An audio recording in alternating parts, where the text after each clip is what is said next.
Napakaraming errors ang dapat sana ay naiwasan kung nag-iisip-isip muna, nananalangin, nanunuri ang isang tao bago gumawa ng hakbang o pasya. Maraming mga buhay na sayang o kaya malaking bahagi ng buhay na sasayang dahil sa mga pagkakamali. It's important to be wise. Sa paglago ng ating pananalig, dapat lalong papalapit sa kalooban ng Panginoon sa kanyang karunungan ng ating mga desisyon at mga hakbang. Listen for and listen to wisdom. Lord, we thank you that you are wise, that you are the God of wisdom. And because we are your children, we can approach your throne of grace and ask you, make us wise. Turuan niyo kami, Panginoon, na ang mga pagpapala niyo makita, maparami sa aming buhay dahil kami ay wise. Bless us with wisdom. At this point, Father, we ask you to cleanse us, forgive us our sins, restore our physical strength, energy, and health, restore our intellect, and even improve it so we can understand you. Lead us. Be our speaker. At nawa ang mensahe niyo para sa amin ngayon, maging maiksi, praktikal, malinaw, maipamuhay namin agad ang mga bunga nito. Sa ngalan ng iyong anak na si Jesus, na pinanggagalingan ng mga pagpapagaling at pagpapala mo sa amin, dinadaanan ng lahat ng iyong kadakilaan tungo sa iyong mga anak. Nananalangin kami, nagpapasalamat. Amen. Listen for, maghanap-hanap, and listen to, tumutok, wisdom. Proverbs 1:8-9. My child, obey the teachings of your parents, and wear their teachings as you would a lovely hat or a pretty necklace. I'm reading from the Contemporary English Version. So napakaganda, sa simula pa lang, yung nagsasalita takes the position of a parent, somebody senior, somebody wise, talking to a young person, somebody who is still to know many things and should be teachable. At sabi niya, obey the teachings of your parents. Here, parents, among all humans and among all human relationship, parenthood is likened to the source of blessing. Wear their teachings as you would a lovely hat or a pretty necklace. Sa iba't ibang panahon ng fashion, iba't iba ang nagiging symbol ng pagiging fashionable, ng pagiging successful or a person of good taste. Kung yun naman ay magandang sombrero o magandang necklace, pero sabi, ano man yun, yung karunungan na nakukuha mo sa iyong mga magulang, isuot mo tulad ng pagpapahalaga mo, pagdi-display mo, pagpapakita mo sa tao ng iyong magandang mga bihis.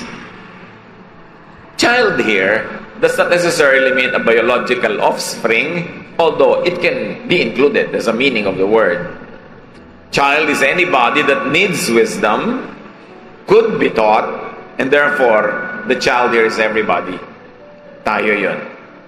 Kahit kayo mga magulang na rin, child pa rin tayo nung parent called wisdom. That nobody really arrives, no matter how advanced you are in years, it is important to remain teachable, to continue to seek teaching. At yung nagsasalita, parent here, or the parents mentioned, sabi, makinig kayo sa aral ng yung mga magulang, does not always have to mean biological father or mother. But usually, they are. Not all parents are wise, and not everything that parents teach us is wise, but usually, more often than not, parents are, and their teachings are wise.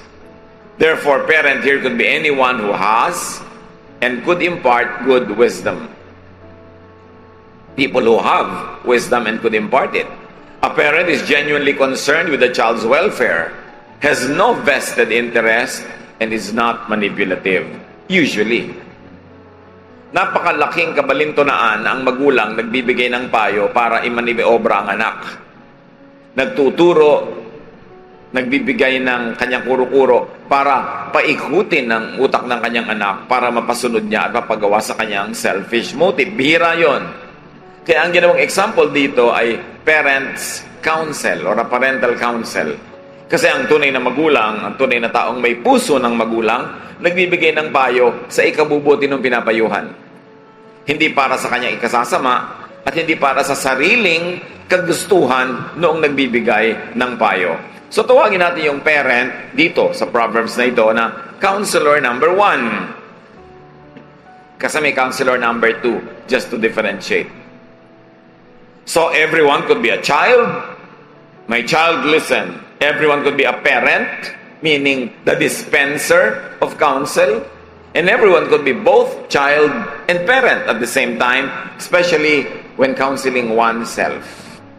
Nararanasan natin yan. Tayo yung bata, nangangailangan ng payo, pero tayo rin yung matanda na nagbibigay ng payo sa ating sarili. Ang dami-dami nating desisyon galing sa ganitong proseso ng paghingi ng payo. Humihingi ng payo mula sa sarili.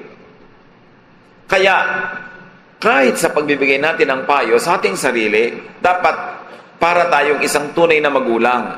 Ang ipinapayo natin, hindi yung gusto lang natin, kundi ano ba talaga ang mabuti, ano ang mainam, ano ang makakapagpaganda ng kalagayan ng pinapayuhan. Ano ba, pinapayuhan mo sa sarili mo, magda-drugs ba ako ngayon or not? There is a part of a person, especially kung nasanay na siya sa drugs o nagustuhan na niya yun, na ang ipapayo niya, sige, sumigi ka. Gawin mo yung gusto mo. Magwala ka, magkalat ka sa buhay, umabsent ka sa school, magtaksil ka sa asawa mo, payo mo yun sa sarili mo. Pwede maging ganon. Pero hindi payong magulang yun. Therefore, hindi mo pwedeng ituring yung sarili mo na magulang habang nagbibigay ng ganun payo. Kasi ang payo ng magulang, yung laging maganda, tama ang kauuwian, kahit mahirap yung proseso. So, a person could be the giver and the recipient of counsel at the same time. Kung minsan nakakapag-ingat tayo sa payo na galing sa iba, meron tayong filters, meron tayong screen, nasasala natin. Pero pag ang payo galing sa sarili natin, sa sarili nating mga makasariling kagustuhan, pag sa sarili nating mga desires, galing sa sarili nating kakitiran, biases, kababawan, usually we cannot protect ourselves from ourselves. Kaya marapat maging maingat sa paghingi ng payo kahit mula sa sarili. Everyone is to seek and heed advice that comes from a wise, sincere, and well-meaning mind. Note, even one's own mind dapat sinusuri. Ngayon pa lang mag-isip-isip kayo mga kapatid sa mga taong may impluensya sa inyo.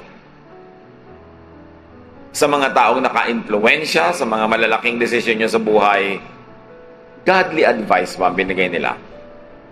Parental advice ba in the true sense of the word? That kung mali ang gusto nyo, the parent will dare to go against your will and to correct you. Saan-saan tayo napahamak dahil nakinig tayo sa maling advice? Ng iba o ng sarili natin? Godly counsel is to be valued, used, and displayed like a beautiful hat or a nice necklace. Kaya, napakayaman yung tao na ang nagpapayo sa kanya, ang pinapakinggan niya, ay godly counselor. Yung ang ibinibigay sa kanyang payo, hindi para siya i-manipulate. So, importanteng suriin ang pinagmumulan. Kahit mga relihiyosong tao, relihiyosong katuruan, relihiyosong doktrina, susuriin mo pa rin kung godly yung counsel. Because a lot of religious teachings are manipulative. Na ang gusto lamang yung mga tao pasunurin, maging sunod-sunuran, maging tau-tauhan. Kaya nga yung mga Marxists, nagagalit sila sa established and organized religion. Sinasabi nila, religion is the opium of the people. And they are not completely wrong in making such a conclusion. Kasi napatunayan sa kasaysayan na napakaraming ginawang panggagamit sa tao ng religious doctrine.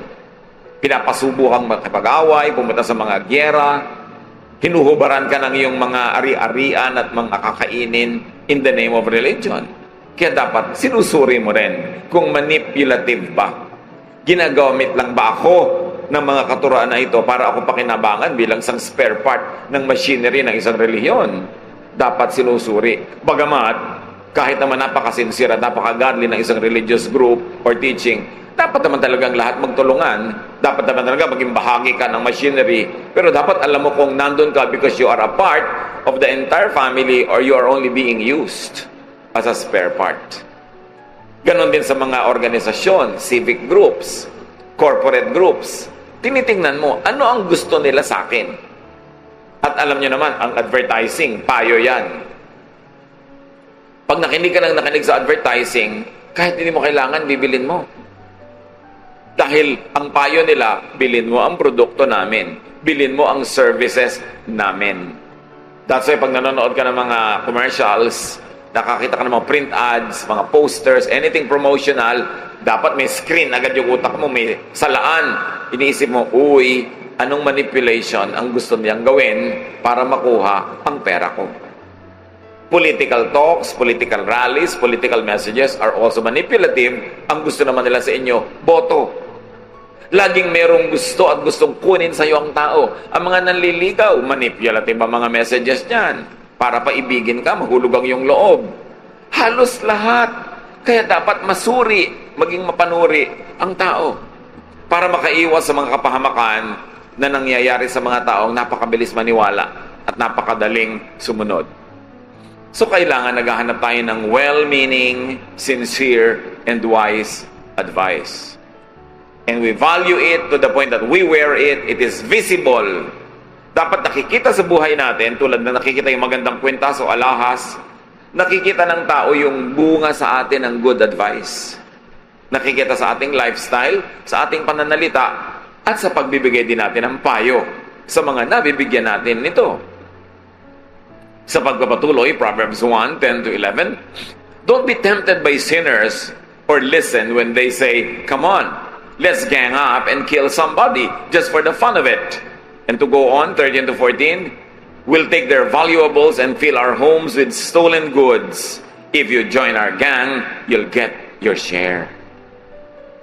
Ipinakita dito ng may akda ng proverb kung paano mag-manipulate ang propaganda.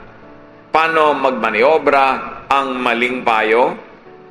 And let's call this counselor number 2. Remember yung counselor number 1, yun yung parental advice or parental advisor. Nagbibigay ng malinis, maganda, makadiyos na payo para sa ikabubuti mo. Itong counselor number 2, at ang dami nito. Ito yung ang payo para ka lang mabulag, mamanipulate, pakinabangan nila, and at the same time, at the end of the day, you will be destroyed. These are people who give ungodly advice, and they give advice to convince, manipulate, colonize your mind, to make people do evil or ungood things, and to tempt others with prospects of incentives. Laging may incentive ang ungodly counselor. May premyo.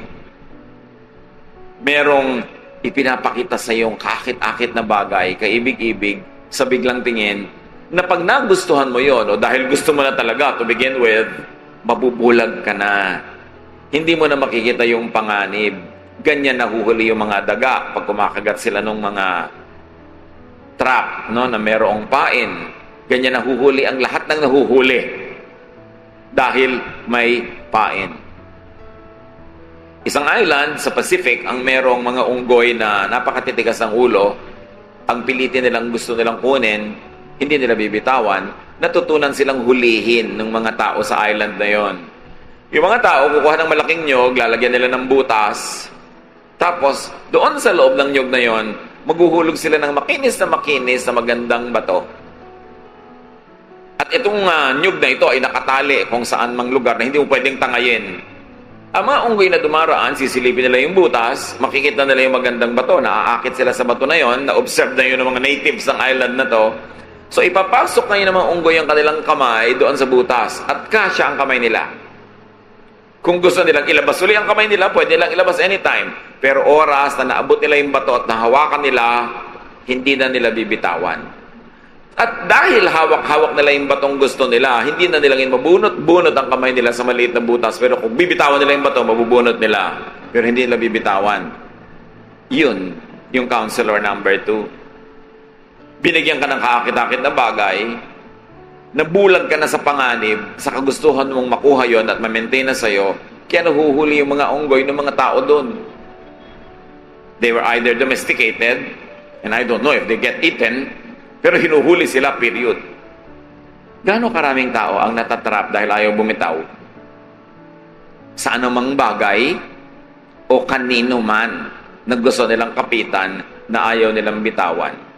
Gaano karaming tao ang may asawa na nahuhulog ang loob kung kanino na hindi niya asawa at ayaw na niyang bitawan, nalilimutan na niya na may mga anak siya, nalilimutan na niya na may mga magulang siyang masasaktan, mga kapatid na hihirapan din ng loob, ma-offend, may mga duty siya na makakalimutan na niya, ayaw niyang bitawan.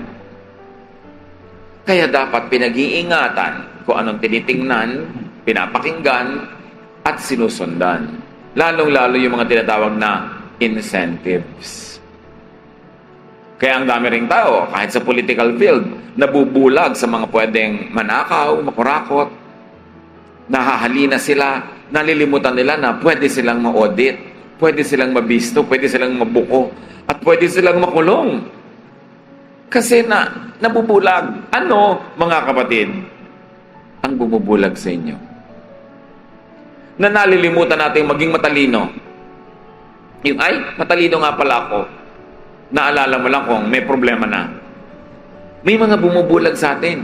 Minsan yan, emosyon, madalas emosyon. Or desire, materialism. Lust of the flesh, lust of the eyes, pride of life. Yung sa kagustuhan mong umasenso, sumikat, maging makapangyarihan. Anong hinahawakan mong hindi mo dapat hawakan? Kasi dahil doon, nahuhuli ka. Incentives attract, blind, and manipulate the mind. And this is exactly how temptation works. Ganyan ang operation ng tukso. Merong iaalok sa'yo a proposal that you will find hard to resist.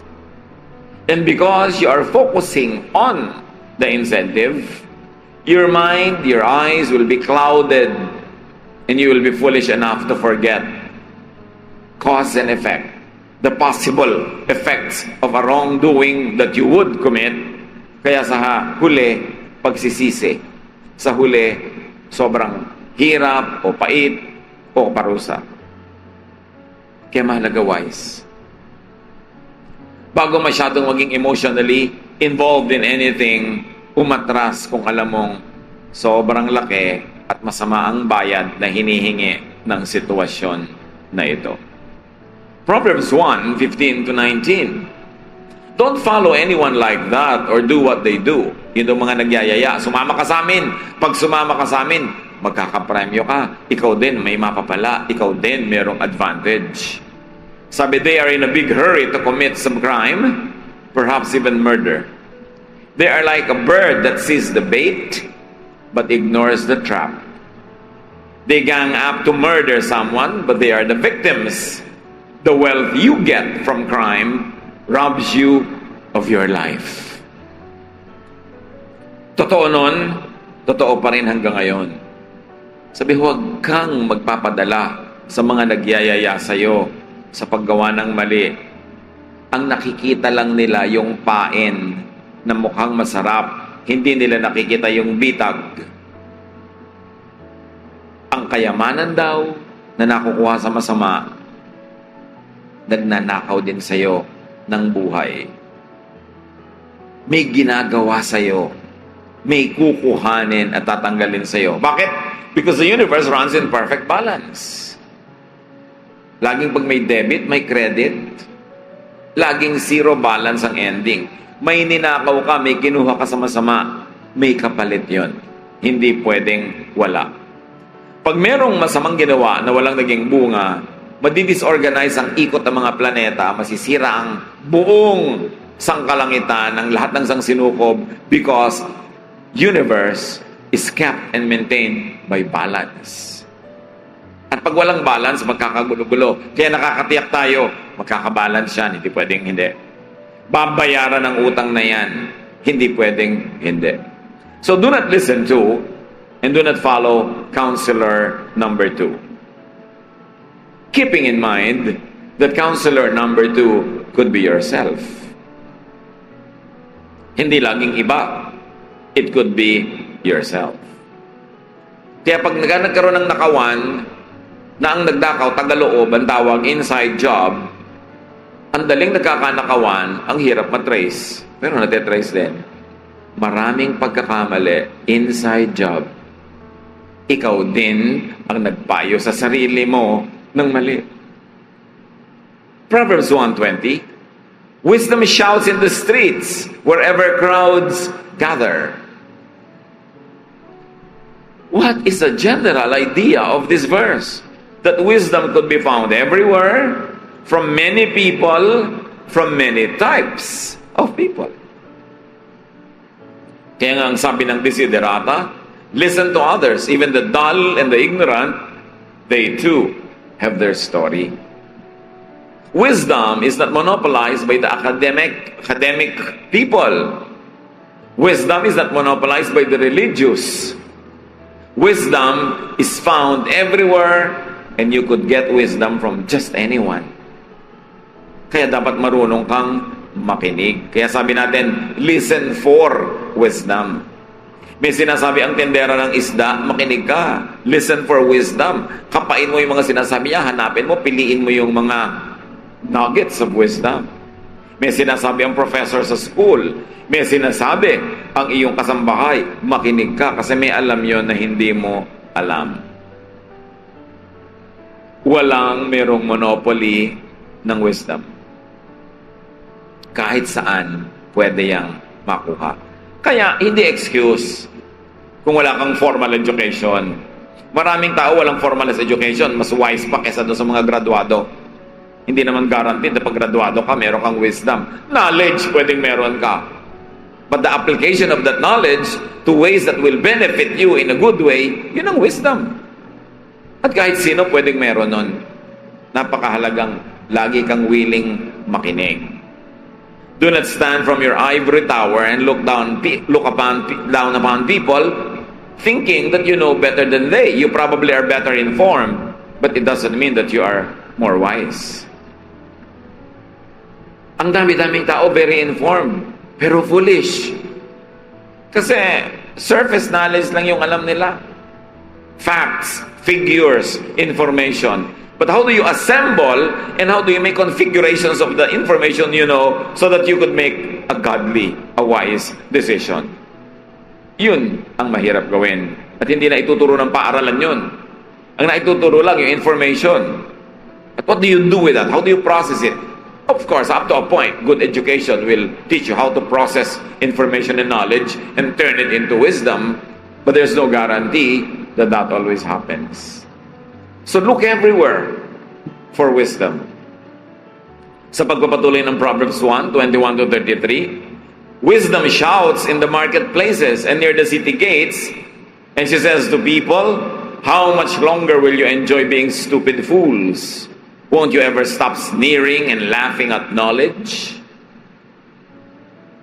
Oh, sa marketplaces pa, you see, wisdom being vulgarized in a manner of speaking. Wala lang sa classroom, wala lang sa temple, hindi lang doon, kahit sa palengke. Sabi ko na makakakita ka ng wisdom sa mga daanan ng marami ng bayan, sa mga tarangkahan ng mga syudad. Sabi, gaano pa katagal kayo na magiging hangal? Kaya lang kayo titigil na manglibak, manglait sa karunungan. Yan kasi ang trabaho ng hindi marunong to sneer at and laugh at knowledge. It is easy to know who a foolish person is. Ang dali niyang i-judge yung ideya ng iba, lalo't yung ideyang ayaw niya o ideyang hindi niya naiintindihan, sasabihin niya agad wrong. At ito, number one sakit ng mga relihiyoso. Any idea that does not conform with their local church theology could only be demonic or of the devil. Kaya mahirap kausap kuminsan ng mga relihiyoso, ang kikitid ng utak. Ang laki-laki ng highway, ng kalsada, doon lang sila dumadaan sa puting linya sa gitna. Kumikitid. Dahil iniisip nila, yun lang kanilang pananaw ang tama. Sabi sa Proverbs, kahit sa palengke, kahit sa kalye, makakakita ka ng wisdom. Walang specialists na may-ari ng lahat ng yan. Sabi niya, huwag niyong libakin ang karunungan. Huwag niyong lilibakin agad ang isang ideya na hindi niyo naiintindihan. Baka kayo ang mali. And no matter how much you are convinced that you might be right, leave at least a certain space in your heart and in your mind that you could be wrong. Why? Because nobody is perfect. And your opponent could not be perfectly wrong and you perfectly right. Merong tama at merong tamang maririnig ka sa kanya at merong mali kang masasabi. Dapat tentative. Ang taong naghahanap ng karunungan, tentative. Hindi masyado agad permanent ang sinasabi. You never say never. You are ready and willing to be convinced. Pag may ideya na nadidinig ka na ayaw mong paniwalaan, hindi ka naniniwala, ang dapat mong sinasabi, hindi yung mali ka, ayaw ko makinig sa'yo, dapat okay, convince me. Give me your arguments and then I will think about it. Ang matalinong tao, hindi agad nag-yes o nag-no. Ang sasabihin ng matalinong tao, I shall see. Let's see. Hindi agad nangangako kasi napapako ka. Pagka nangako ka, nagbigay ka agad ng commitment, hindi mo pa nababasa yung fine print. May nagtitinda sa'yo ng kondo, may nagtitinda sa'yo ng lote, pirma ka agad dahil may libreng palanggana. Merong trap, no? Merong enticement. Yung pala, nasa fault line ng lindol. Aanin mo nga yung palanggana. Lalagay mo sa ibabaw ng ulo mo pag gumuguho na yung building para hindi ka masyadong masaktan. Yan ang nangyari sa palanggana mo. Laging may offer yan. Kaya tatandaan nyo mga kapatid, pag may offer, ang isipin nyo agad, what's the trap? This is the bait. What is the trap? Kaya't magmadali. Naku, pag pinagmamadali ka ng advertisement, huwag kang magmamadali. Kasi sa pagmamadali, doon kang makakakommit ng mistake. Bago ka pumirma, basahin mo lahat-lahat, including the fine print. Kasi pag kailangan mo na, hindi pala i-deliver yung gusto mo kasi hindi mo alam. Sabi sa verse 23 ng Proverbs 1, listen as I correct you and tell you what I think. You completely ignored me and refused to listen. You rejected my advice and paid no attention when I warned you. So, when you are struck by some terrible disaster, or when trouble and distress surround you like a whirlwind, I will laugh and make fun. You will ask for my help, but I won't listen. You will search, but you won't find me. Yun ang sinabi ng wisdom. This is God speaking here because God is wisdom. Sabi niya, sa hindi mo pakikinig sa akin, sa katigasan ng ulo mo, mapapahamak ka, magkakagibak-gibak ka, magkakawasak-wasak ka, at akala mo maaawa ako sa iyo. No, no, no, no. Pagtatawanan kita. Ikaw naman ang lilibakin ko. Magpapatulong ka pero don't expect me to help you. Kasi nung ino-offer ko sa iyo, bago ka nagkamali, ayaw mo. Ngayon nagkamali ka na, tsaka ka palalapit, natural. Kasi nagkamali ka na. No, you won't find me. You will pay the price. There will be a balancing. Kaya sinasabi na sa scripture, a person who remains stiff-necked after many rebukes will suddenly be destroyed without remedy. Hindi natin naiintindihan ng Diyos madalas. Akala natin yung awa niya, lagi nila niyang binibigay kahit di ka deserving. Sabi niya, hindi ka nakinig sa akin noon, it's my turn. Ako naman ang hindi makikinig sa'yo.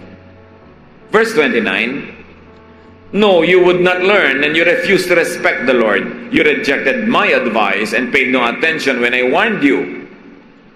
Verse 31, now you will eat the fruit of what you have done until you are stuffed full with your own schemes.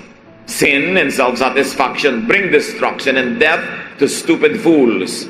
But if you listen to me, you will be safe and secure without fear of disaster.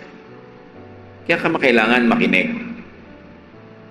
Kanina ng umaga, nag-post ako sa Facebook nung mga mapa, nung ruta yung linya ng fault line mula sa Bulacan hanggang Muntinlupa, tungo pa kung saan-saan. Sabi ko doon, kung nakatira kayo dito sa fault line, mahirap mang gawin, lumipat kayo kasi mas mahirap namang abutan pa kayo ng malakas na lindol. May nag-PM sa akin, sabi, ipag-pray na lang po kaya natin to, Tito. Sabi ko, iha, mag-pray ka, pero lumipat ka pa rin. Ipag-pray mo na tulungan ka ng Diyos lumipat, ipag-pray. Pero huwag mo ipag-pray na huwag lumindol dyan, nakatakda yan. Parang ikaw yung nakatira doon sa tabi ng ilog, tapos ipag-pray mo, huwag kang anurin pag bumaha. Ba't di ka mag-pray na makalipat ka at lumipat ka? Bakit mo ipag-pray sa Diyos na ibahin niya ang geography? Ibahin niya ang topography? Ibahin niya ang lahat-lahat para lang for your convenience? Kaya iba nagtataka, Pastor, bakit po ipinag-pray naman namin nung nagkasunog, nasunog pa rin yung bahay namin? Di ba, dikit-dikit yung neighborhood nyo, tapos marami doon mga salasalakbat na kuryente, may mga iba nagkakandi-kandila pa. So pag nagkasunog talaga yon, nature will follow natural law. Of course, nakakalungkot na marami mga tao, ibigin naman nila, they are not always equipped to be in a safer place. Pero huwag kayong magtago sa likod ng panalangin, hoping na hindi yun mangyayari. Kasi pwede talaga mangyari yon. At kahit sa mga pinakarelihiyosong tao, sa kalagitnaan ng pagdarasal nila, nangyayari pa rin yun. Why? Because there is natural law that we must respect. That's why we should be wise. Before you attempt to break natural law, it is easier to obey it, to submit to it. Hindi natin binabaliwala yung halaga ng prayer, pero kita nyo, yung pray ng pray, pero walang ginagawang praktikal. Pagka inabutan pa rin sila ng dilubyo, nawawala ng gana sa Diyos, nagtatampo sa Diyos, nawawala ng faith. Paano naman, yung direksyon ng faith nila nung umpisa pa lang, hindi naman yun ang dapat direksyon. Because faith, if it has no works, is dead. Dapat kumikilos ka ng tama. Tapos dagdagan mo pa ng panalangin. O simulan mo sa panalangin, tapos kumilos ka, pero hindi pwedeng magdadasal ka, tapos wala kang gagawin. Tapos aasahan mo, i-exempt ka. Yan yung sinasabi dyan. Dramatized lang naman kasi yung pagsasabi dito. Hindi ka naman talaga pagtatawadan ng Diyos dahil nahirapan ka, no? Pero ang point, hindi nadadaan sa naawa sa'yo, therefore i-exempt ka.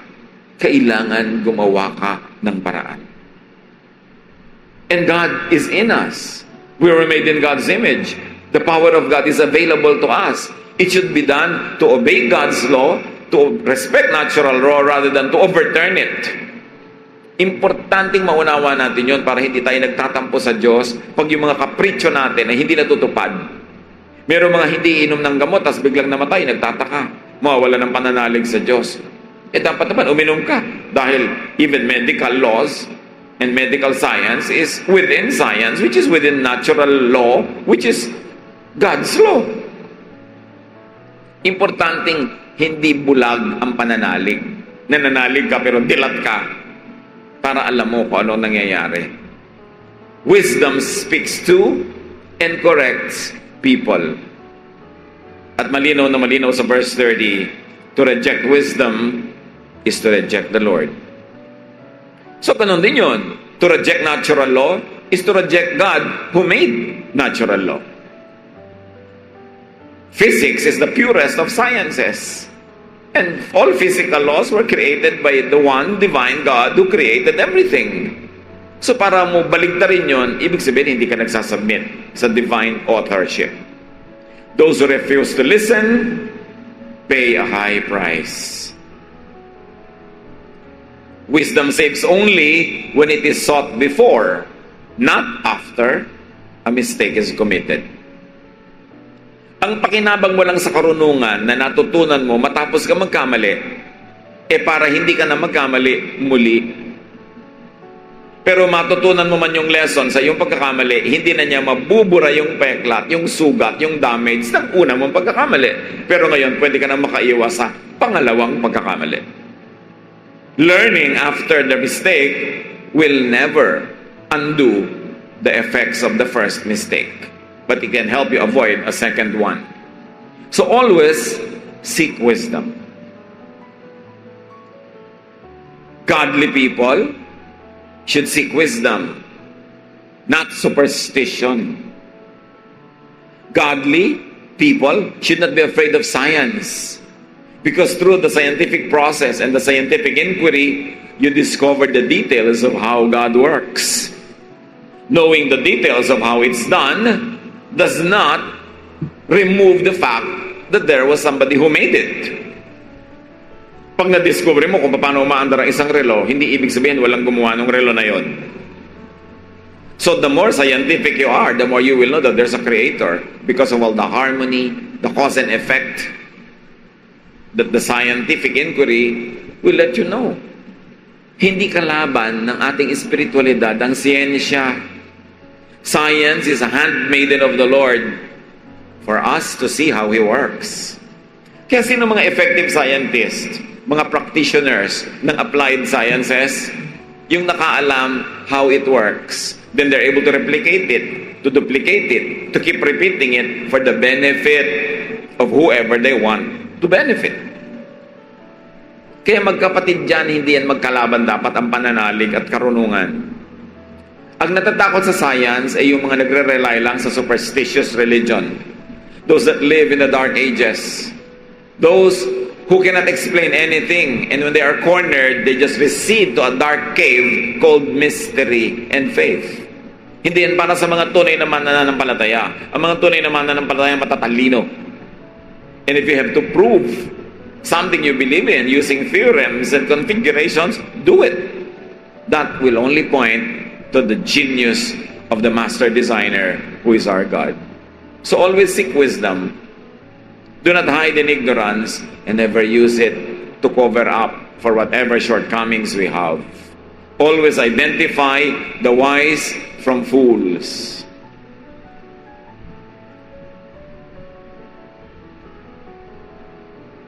And always isolate wisdom from foolishness. Perhaps in the same person. Perhaps in yourself. Because in everyone, including yourself, there is something wise and there's something foolish. Sino lang ang mananaig? Sino ang papakinggan? Among our friends, merong people who are wiser than others. Merong more foolish. Sino ang mas madalas mong papakinggan?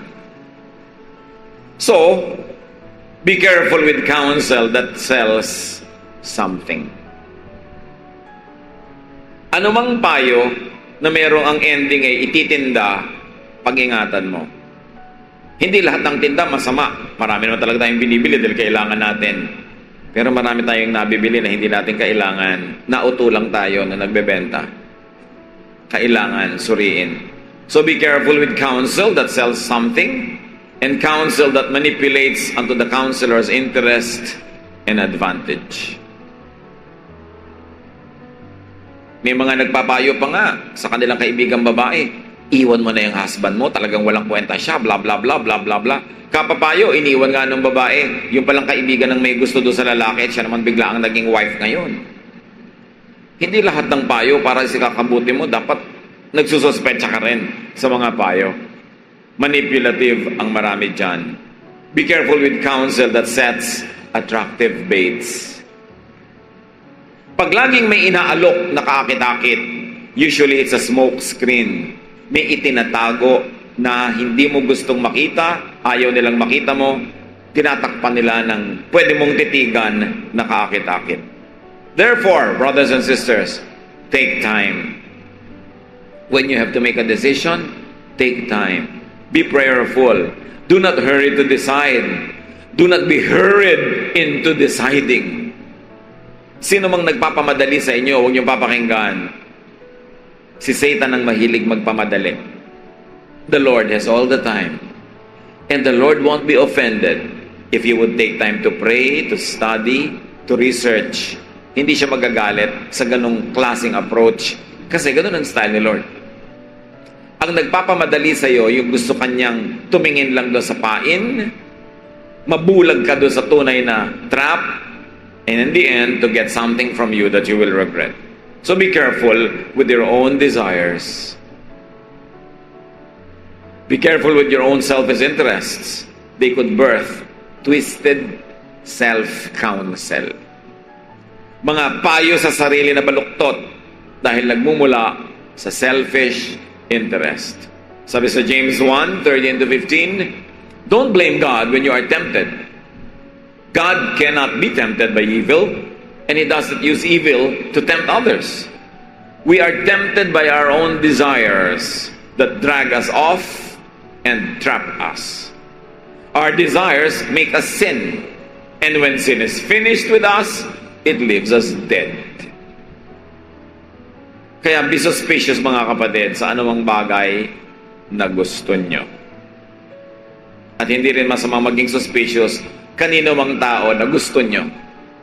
Kasi pag gusto mo, weak point mo siya, weak spot. At pwedeng doon ka pasukin ng deception. So listen for wisdom among much noise around you. Laging may wisdom. Saluhin mo, daklutin mo, kunin mo, naglipad yan. And listen to wisdom when you're able to identify it as such. How do you do that? You should be still, be quiet, so that you will hear the soft voice of the Lord. Ano ang mga inaalok sa inyo ngayon ng mga nasa paligid? Ano ang mga tempting choices are being dangled before your eyes? What mistakes have you already done because you never examined it thoroughly before making a decision?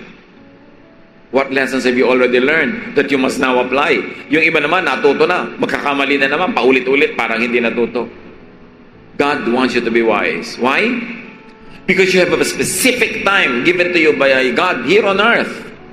And that specific timeline of your life must accomplish certain things, must get to certain points, and must reach certain levels of development. But every mistake delays you. Every mistake stops you from getting to the next level. At hindi mo na alam, naubos na lang yung buhay mo, namatay ka na lang nang wala kang nangyari, walang darating, kasi puro mistakes. Kumbaga, dapat gumraduate ka ng high school, hindi ka na makaalis sa second year, kasi puro failure. Kailangan matapos mo yan at a certain prescribed time so you could move on to the next. Because we have to grow from glory to glory. Don't waste your time committing mistakes and the same mistakes all the time. And you make a shortcut to wisdom by listening for it, by following it, by learning to follow in the footsteps of those that have gone before you, who have done it the hard way. Bawat lesson ng ating mga magulang, mga biological parents, golden yan. Kasi bago sila natuto, sigurado nagkamali sila. O nag-observe sila sa ibang nagkamali.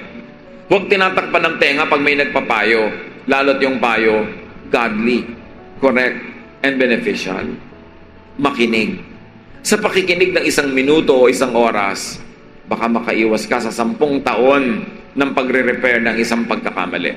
It is important to be wise because life is a purpose. And when you are not wise, you will not be able to cover enough space, enough level that you are designed to cover. Sayang ang panahon kung puro pagre-repair ng mali.